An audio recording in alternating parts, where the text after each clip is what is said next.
And WENY Political Analyst Dr. Jim Twombly joining us today for a follow-up on an issue we first talked about last week, Jim, when we discussed the revelation that President Biden also was in possession of documents similar, on the surface similar to that of former President Trump's last year.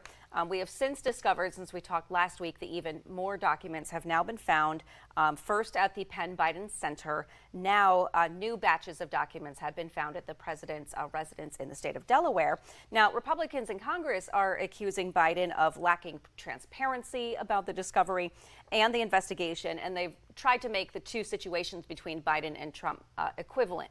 But Jim, does Biden have a transparency issue here, and has there been any change in his legal liability?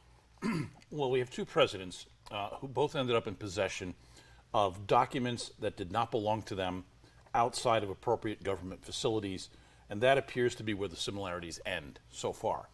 The major differences are that, based on what we know to this point, Biden was not aware that the documents were packed among his personal belongings. The New York Times has reported that with his schedule at the end of the Obama administration, he was not in a position to closely supervise the packing of materials. Some reports have Trump participating in the actual packing of materials.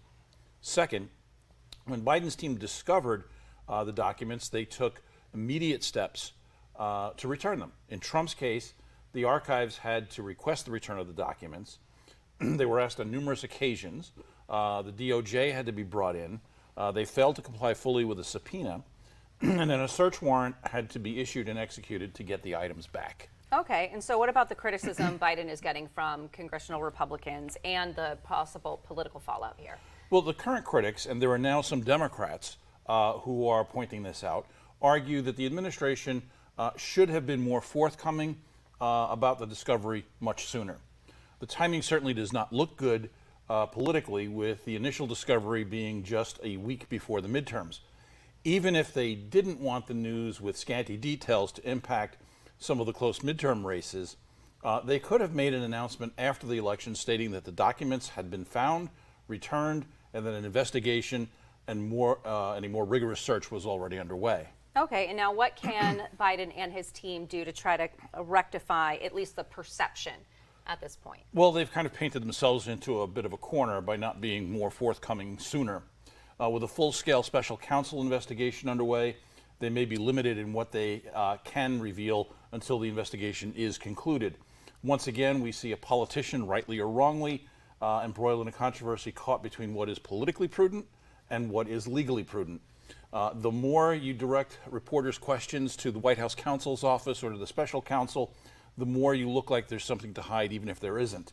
Yet, if you do say something, you might commit an act of obstruction, which would be a legal issue. They need to get the political advisors and the lawyers in the same room to figure out how they can provide the public with as much detail as possible without interfering with any investigation. Okay, well, Jim, we'll continue to follow and see how this develops. Indeed, we will.